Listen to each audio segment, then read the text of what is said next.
Hi all, welcome to our quantum mechanics class. അപ്പോൾ നമ്മൾ കഴിഞ്ഞ ക്ലാസ്സിൽ സ്പിൻ ഓഫും പിന്നെ കുറച്ച് മെഷർമെൻറ്റിൻ്റെ കുറച്ച് കാര്യങ്ങളൊക്കെ ഡിസ്കസ് ചെയ്തിട്ടുണ്ട്. In this class I will start from spin of system ഒക്കെ. ഓക്കെ, നമ്മൾ കഴിഞ്ഞ ക്ലാസ്സിൽ എസ് സെറ്റ് അല്ലെങ്കിൽ എസ് സെഡും അതുപോലെ എസ് പ്ലസും എസ് മൈനസും ഈ മൂന്ന് ഓപ്പറേറ്റേഴ്സ് അല്ലെങ്കിൽ ഒബ്സർവബിൾസിനെ കുറിച്ച് മാത്രമാണ് ഡിസ്കസ് ചെയ്തത് അല്ലേ.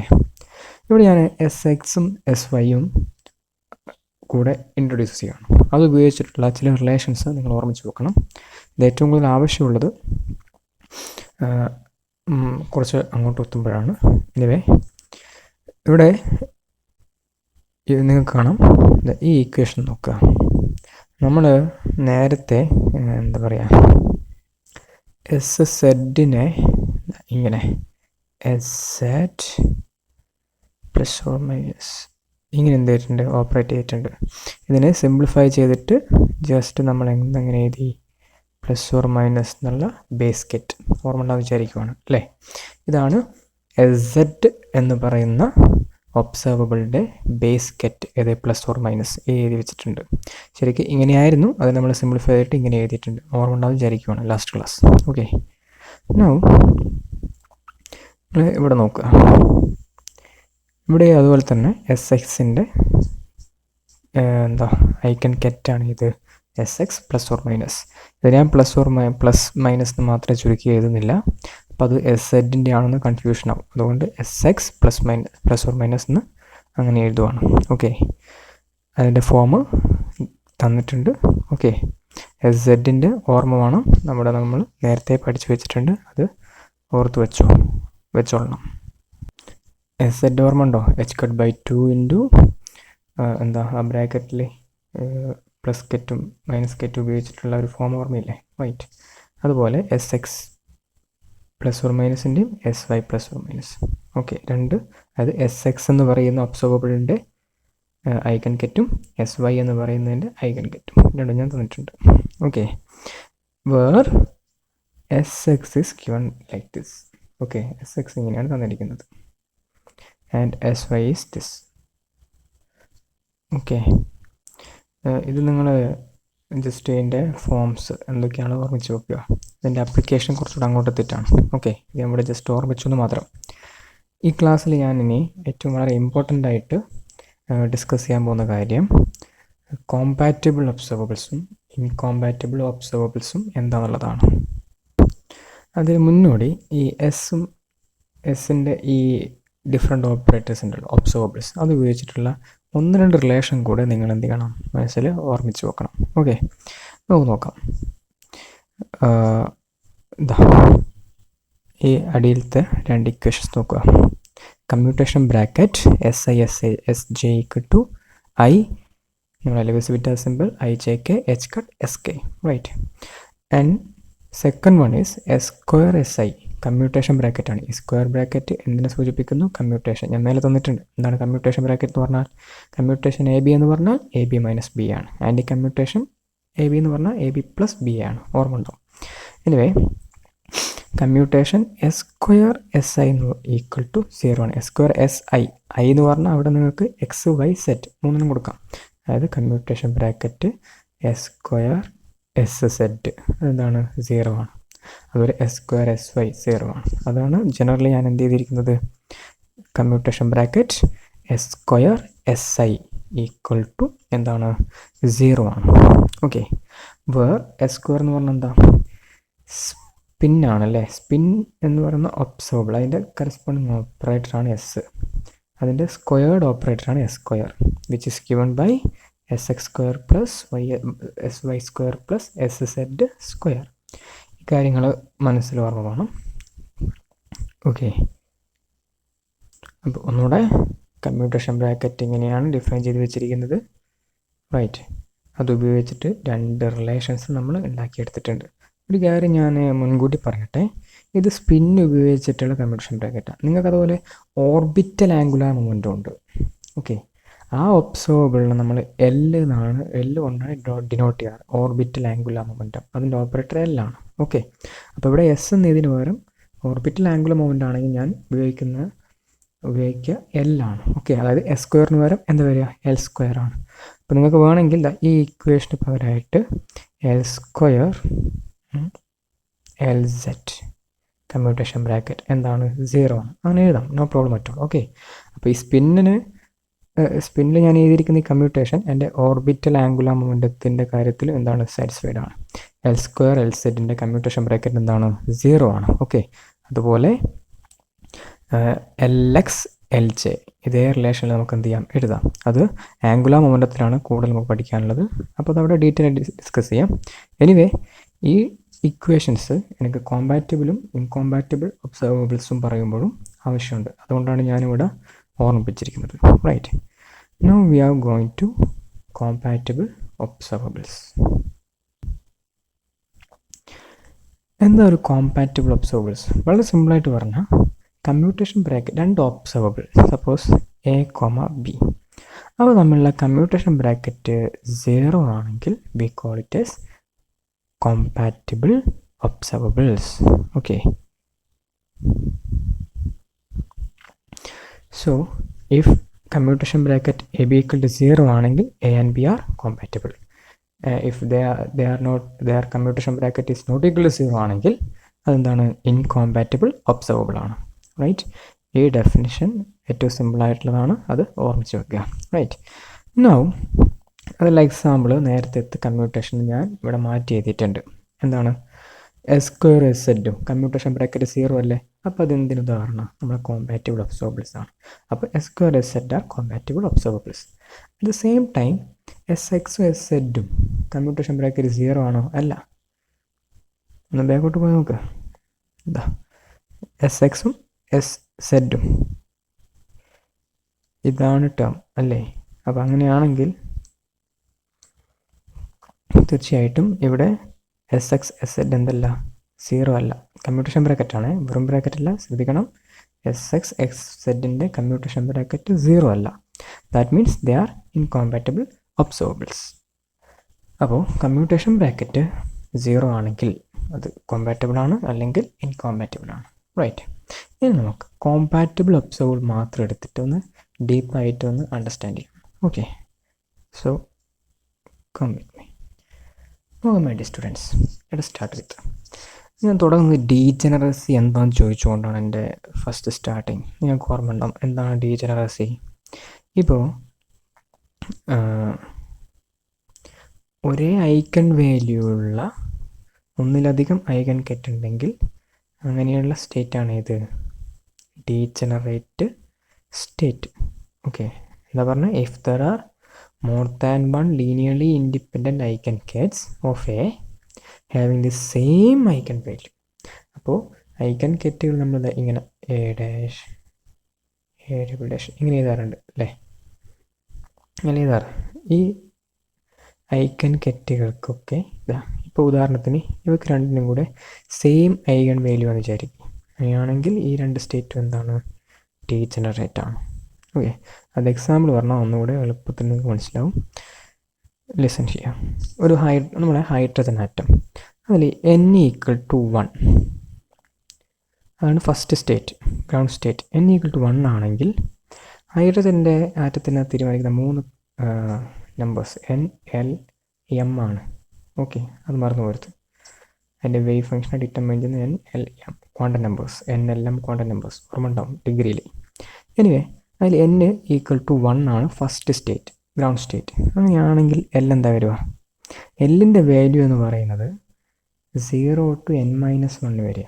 n 1 ആണെങ്കിൽ 1 - 1 0. അപ്പോൾ Lന് ഒറ്റ വാല്യൂ പോസിബിൾ 0. ഇനി m അല്ലെങ്കിൽ ml അതെന്ത് വാല്യൂ വരും, m വാല്യൂ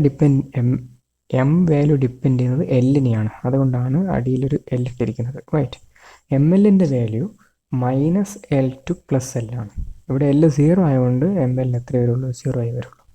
അപ്പോൾ ഹൈഡ്രജൻ ആറ്റത്തിൻ്റെ ഗ്രൗണ്ട് സ്റ്റേറ്റ് നമുക്ക് എങ്ങനെ ഡിനോട്ട് ചെയ്യാം, 1 0 0.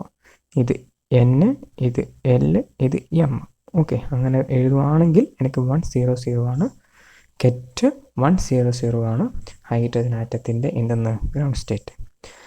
ഇനി അതുപോലെ n = 2 ഫസ്റ്റ് എക്സൈറ്റഡ് സ്റ്റേറ്റ് നമുക്ക് നോക്കാം. n = 2 ആകുമ്പോൾ എല്ലിൽ എത്ര വാല്യൂ ഉണ്ട്? ഓക്കെ, എല്ലിൻ്റെ കാര്യം പറഞ്ഞു പോലെ എത്ര വരെയാണ്? 0 മുതൽ എത്ര വരെയാണ്? n-1 വരെയാണ്. അപ്പോൾ ഇവിടെ n 2 ആണ്, അപ്പോൾ 0 കൊടുത്തു, n 2 കൊടുത്ത് 2 - 1 1, അപ്പോൾ 1 0 1 അല്ലേ? ഇവിടെ നോക്കിയാൽ മതി, n 2 ആകുമ്പോൾ l 0യും 1 വരുള്ളൂ. ഇനി എല്ലിന് ഇവിടെ 2 വാല്യൂസ് ഉണ്ട്. ഏതൊക്കെ? 0യും ഉണ്ട് 1ഉം ഉണ്ട്. l 0 ആകുമ്പോൾ m എന്തേ ആവുള്ളൂ? 0 ആവുള്ളൂ. അതേസമയം l 1 ആകുമ്പോഴോ -l to +l അല്ലേ? -l മുതൽ +l വരെയാണ് mlൻ്റെ വാല്യൂ. അപ്പോൾ -1 to +1 വരെ, -1 0 +1. അതുകൊണ്ടാണ് ഞാൻ 2 0 എഴുതിയിരിക്കുന്നത്. ഓക്കെ, ആദ്യത്തെ 0 ഏത് 0യാ? എന്താ, l 0 ആകുമ്പോഴുള്ള 0 ആണ് ഫസ്റ്റ്. രണ്ടാമത്തെ 0യോ l 1 ആകുമ്പോൾ -1 0 1, 3 m വാല്യൂസ് പോസിബിൾ ആണ്. ശരിയല്ലേ? അങ്ങനെയാണെങ്കിൽ ഏതൊക്കെ സ്റ്റേറ്റുകളുണ്ടാവും ഒന്ന് സൂക്ഷിച്ച് നോക്കിയേ. ഇതാ സ്റ്റേറ്റ് NLM ആണ് 2 0 0 അല്ലേ? അടുത്ത 2 1 അല്ലേ? n l m 0. l 1 ആകുമ്പോൾ m -1 ഉണ്ട്, അതുപോലെ തന്നെ m എന്തുണ്ട്? 1 ഉണ്ട് അല്ലേ? അപ്പോൾ 4 സ്റ്റേറ്റ് കെറ്റ് നിങ്ങൾക്ക് കിട്ടും അല്ലേ? ഐക്കൺ കെറ്റ് നിങ്ങൾക്ക് കിട്ടും. ഏതൊക്കെ? 2 0 0 2 0 0. അടുത്ത ഏതാ? 2 1 0, 2 1 -1, 2 1 +1. ഓക്കെ, അങ്ങനെ 4 ഐക്കൺ കെറ്റുകൾ ഹൈഡ്രജൻ ആറ്റത്തിനുണ്ട്. ഇനി ഞാൻ പറയട്ടെ, n = 2 അല്ലേ? ഈ ഹൈഡ്രജൻ ആറ്റത്തിൻ്റെ ആ സ്റ്റേറ്റിൻ്റെ എനർജിയെ തീരുമാനിക്കുന്നത് ക്വാണ്ടം നമ്പർ ഏതാ? n ആണ്. n 2 ആണെങ്കിൽ അതിൻ്റെ എനർജി നമുക്ക് സെക്കൻഡ് സ്റ്റേറ്റിലെ E2 എന്ന് എഴുതാം. എത്രയാണ്? -3.4 ഇലക്ട്രോൺ വോൾട്ട് ഞാൻ ഇവിടെ തന്നിട്ടുണ്ട്. ഓക്കെ, അപ്പോൾ -3.4 ഇലക്ട്രോൺ വോൾട്ട് എന്ന എനർജിയുള്ള ആ സ്റ്റേറ്റിന് കറസ്പോണ്ടിങ് ആയിട്ട് ഇവിടെ നോക്കും നിങ്ങൾ 4 ഐക്കൺ സ്റ്റേറ്റ് ഉണ്ട്. അപ്പോൾ ഒരു ഐക്കൺ വാല്യൂവിന് 4 ഐക്കൺ വെക്റ്റർ അല്ലേ, ഐക്കൺ കെറ്റ് വന്നിട്ടുണ്ട്. അപ്പോൾ ഒരു ഐക്കൺ വാല്യൂവിന് ഒന്നിലധികം എന്ത് വന്നു? ഇവിടെ 4 എണ്ണം, ഒന്നിലധികം എന്ത് വന്നു? ഐക്കൺ വെക്റ്റർ വന്നു. ഓക്കെ, അതായത് ഐക്കൺ കെറ്റ്, നമ്മൾ കെറ്റ് കൊണ്ടാണ് ഡിനോട്ട് ചെയ്തത്, ഐക്കൺ കെറ്റ് വന്നു. അതുകൊണ്ട് ഇതെന്താണെന്ന് പറയാം? n = 2 സ്റ്റേറ്റ്, ഹൈഡ്രജൻ ആറ്റത്തിൻ്റെ n = 2 സ്റ്റേറ്റ് എന്താണ്? ഇവിടെ 4 ഉള്ളതുകൊണ്ട് 4-fold ഡീജനറേറ്റാന്ന് പറയാം. റൈറ്റ്, റെഡി അല്ലേ? Okay, yes. ഇനി നമുക്ക് കോമ്പാറ്റിബിൾ ഒബ്സർവബിളിലേക്ക് പോവാം. അതിൽ ഒരു തിയറം ഞാൻ സ്റ്റേറ്റ് ചെയ്യാണ്. എന്താണ് തിയറം? ഇപ്പോൾ എയും ബിയും, ആ തിയറം ശരിക്കൊന്ന് മനസ്സിലാക്കണേ. വായിച്ചാൽ തിയറം മനസ്സിലായാലേ പ്രൂഫ് മനസ്സിലാവും. So first you understand the theorem. എന്താ തിയറം പറഞ്ഞത്? A and B are compatible observables. അപ്പം തന്നെ മനസ്സിലായി വരണം the commutation bracket AB = 0. Right അല്ലേ? അത് മനസ്സിലാവുന്നേ. ഇനി എന്താ പറയുന്നത്? Compatible observables and the eigenvalues of A are non degenerate കേസാണ് ഇവിടെ എടുക്കുന്നത്. Then the matrix elements A double dash B A dash are all diagonal. ഇപ്പോൾ എ എന്ന് പറയുന്ന ഒരു ഒബ്സർവബിൾ, അതിൻ്റെ ഐക്കൺ കെറ്റാണ് നമ്മൾ സാധാരണ A dash A double dash എന്നൊക്കെ ഡിനോട്ട് ചെയ്യാറ്. ഇവയൊക്കെ തന്നെ എയുടെ ഐക്കൺ കെറ്റാണല്ലോ. അപ്പോൾ ബേസ് കെറ്റായിട്ട് ഞാൻ പറഞ്ഞു, നമ്മൾ നമ്മുടെ ഹിൽബർട്ട് സ്പേസിലെ സ്പിൻ സ്പേസ് ആണ് ഇരിക്കുക, ആ സ്പേസിലെ ഏതിലാവട്ടെ, ആ സ്പേസിലെ ബേസ് വെക്റ്റർ ആണല്ലോ. കാർട്ടീഷ്യൽ ഐജയ്ക്ക് വെക്കുന്ന പോലെ ഈ ഹിൽബർട്ട് സ്പേസിലുള്ള ബേസ് വെക്റ്ററായിട്ട് ഞാൻ എയുടെ ഐക്കൺ കെറ്റുകളെയാണ്, അതായത് A dash A double dash A triple dash അതിനെയാണ് എടുക്കുന്നതെങ്കിൽ എ എന്ന് പറയുന്ന ഒബ്സർവബിളിനെ നമ്മൾ മെട്രിക്സ് ഫോമിൽ എഴുതുമല്ലോ. അതിൻ്റെ എലമെൻറ്റ്സ് ഏത് എലമെൻറ്റ്സ് മാത്രമേ ഉണ്ടാവുള്ളൂ? ഡയഗണൽ എലമെൻറ്റ്സ് മാത്രം. ഓക്കെ, അതിൻ്റെ മെട്രിക്സ് എലമെൻറ്റ്സ് ഒക്കെ എന്തായിരിക്കും? ഡയഗണലായിരിക്കും. അത് നമുക്ക് നേരത്തെ അറിയാവുന്ന കാര്യമാണ്. ഓക്കെ, ഞാൻ പറഞ്ഞ കാര്യം ഒന്ന് ശ്രദ്ധിക്കുക. എന്താ പറഞ്ഞത്? ഇപ്പോൾ എൻ്റെ സ്പേസിലെ എൻ്റെ ബേസ് വെക്ടറായിട്ട് ഞാൻ പറയുന്ന വാക്കുകൾ ശ്രദ്ധിക്കണം. ബേസ് വെക്ടർ എന്ന് പറഞ്ഞാൽ അപ്പോഴാണ് എന്താ ബേസ് വെക്ടർ എന്നുള്ളത്. ബേസ് വെക്ടറായിട്ട് ഞാൻ എയുടെ ഐക്കൺ കെറ്റുകളെയാണ് എടുക്കുന്നതെങ്കിൽ, ഓക്കെ, ഇതാണ് എയുടെ ഐക്കൺ കെറ്റ് എടുക്കുന്നതെങ്കിൽ എയെ നമ്മൾ മെട്രിക്സ് ഫോമിൽ എഴുതാറുണ്ട്. എ നമ്മളിങ്ങനെ മെട്രിക്സ് ഫോമിൽ എഴുതാറുണ്ട്. ഓക്കെ, അത് എന്തായിരിക്കും? ഡയഗണലായിരിക്കും. നമുക്ക് നേരത്തെ അറിയാവുന്നതാണ്. പക്ഷേ ഇവിടെ എന്താ തിയറത്തിൽ എന്താ പ്രൂവ് ചെയ്യണ്ടേ? ഒന്ന് വായിച്ചു നോക്ക്. തിയറത്തിൽ എന്താ പറയുന്നത്? Matrix element of B, okay, A double dash B A dash എന്ന് പറഞ്ഞാൽ ഇത് ചെയ്താൽ ബിയുടെ ഓരോ മെട്രിക്സ് എലമെൻറ്റോ കിട്ടുക. ഇപ്പോൾ ബി എന്ന് പറയുന്ന ഒബ്സർവബിളിനെ നിങ്ങൾ ഇങ്ങനെ ഒരു മെട്രിക്സിൽ റെപ്രസെൻ്റ് ചെയ്യും. ഓക്കെ, അപ്പോൾ B equal to matrix represent ചെയ്തായിരിക്കുന്നത്. അതിൽ ഒന്നാമത്തെ എലമെൻ്റ് ആണ് ഏത്?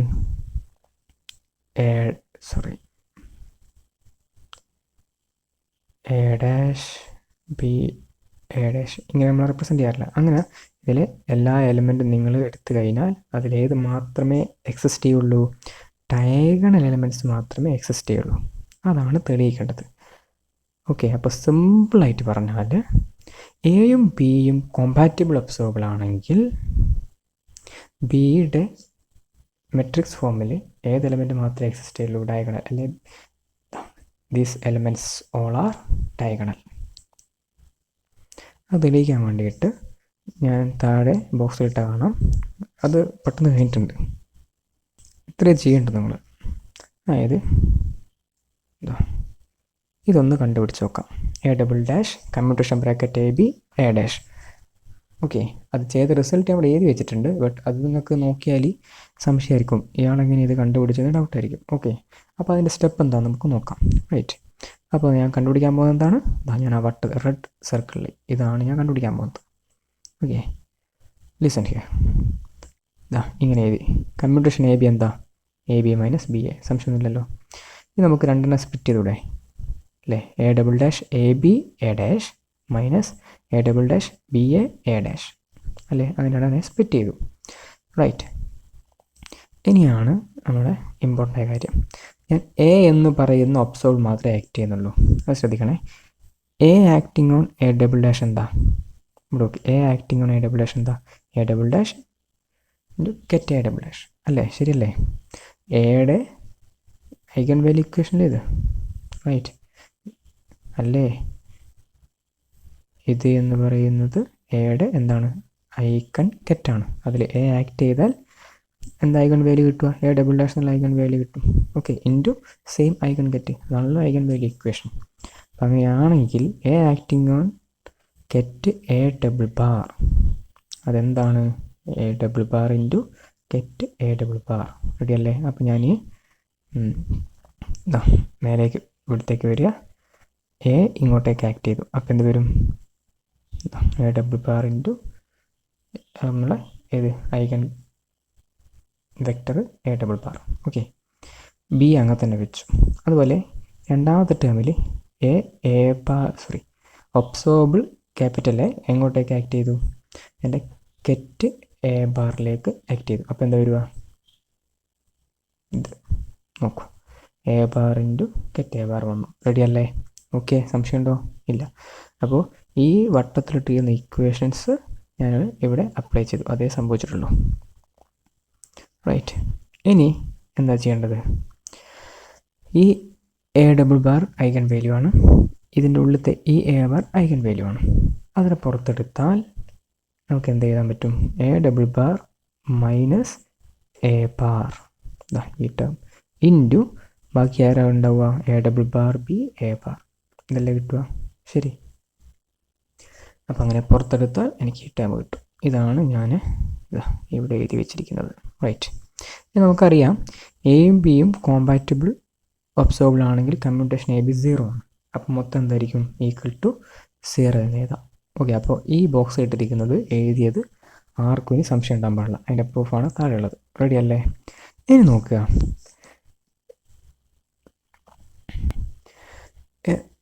A dash not equal to A double dash ആണെങ്കിൽ ഈ ടേം 0 ആവണ്ടേ? അല്ലേ? എന്ന് പറഞ്ഞാൽ എ ഡാഷും എ ഡബിൾ ഡാഷും ഈക്വൽ അല്ലാത്ത എല്ലാ എലമെൻറ്റ്സും 0 ആയിരിക്കും. അപ്പോൾ നമ്മൾ മെട്രിക്സ് വരക്കുമ്പോൾ എ ഡാഷും എ ഡബിൾ ഡാഷും ഈക്വൽ അല്ലാത്തെന്ന് പറഞ്ഞാൽ ഡയഗണൽ അല്ലാത്ത എലിമെൻറ്റ്സാണ് വരിക. കാരണം A dash A double dash equal അല്ലല്ലോ, അപ്പോൾ ഡയഗണൽ അല്ല. അതൊക്കെ എന്താണ്? 0 ആയിരിക്കണം. റൈറ്റ്. ഇനി അല്ലെങ്കിലോ എ ഡാഷ് ആണെങ്കിലോ, A dash equal to A ആണെങ്കിലോ, സോറി എന്താ, A double dash equal to A dash ആണ്, ഇത് 0 ആവും. ഓക്കെ, അപ്പോൾ ഇത് 0 ആവേണ്ട ആവശ്യമില്ല. അപ്പോൾ അങ്ങനെയാണെങ്കിൽ ക്ലിയർ ആണ്, ഏത് എലിമെൻറ്റ്സ് മാത്രമേ എക്സിസ്റ്റ് ചെയ്യുള്ളൂ? Diagonal elements. എന്ന് വെച്ചാൽ നമ്മൾ പ്രൂവ് ചെയ്തു ഈ ടേം ഡയഗണലാണ്. അതായത് മേലത്തെ statement matrix elements A double bar B A bar are all diagonal prove ചെയ്തല്ലോ. ഓക്കെ, അപ്പോൾ വളരെ പ്രധാനപ്പെട്ട തിയറം നമ്മൾ പ്രൂവ് ചെയ്ത് കഴിഞ്ഞു. എന്താ തിയറം? സിമ്പിളായിട്ട് പറഞ്ഞാൽ എയും ബിയും കോമ്പാറ്റബിൾ ഒബ്സർവബിൾ ആണെങ്കിൽ എ ഓൾറെഡി ഒരു ഡയഗണലാണ്. കാരണം നമ്മൾ ഉണ്ടാക്കിയിരിക്കുന്ന സ്പേസിൽ അവിടുത്തെ ബേസ് വെക്റ്റേഴ്സ് എയുടെ ഐക്കൺ ഗെറ്റ്സ് ആണ്. അതുകൊണ്ട് തന്നെ എ ഡയഗണലാണ്. അതുപോലെ ഇപ്പം നമ്മൾ എന്ത് തെളിയിച്ചു? ബിയുടെ എലമെൻറ്റ്സ് എന്താണ്? ഡയഗണലാണ്. ശരിയല്ലേ? എന്താണെങ്കിൽ എയും ബിയും കോമ്പാറ്റബിൾ ആണെങ്കിൽ. ഇതാണ് ഒരു തിയറം. ഓർമ്മിച്ച് നോക്കുക.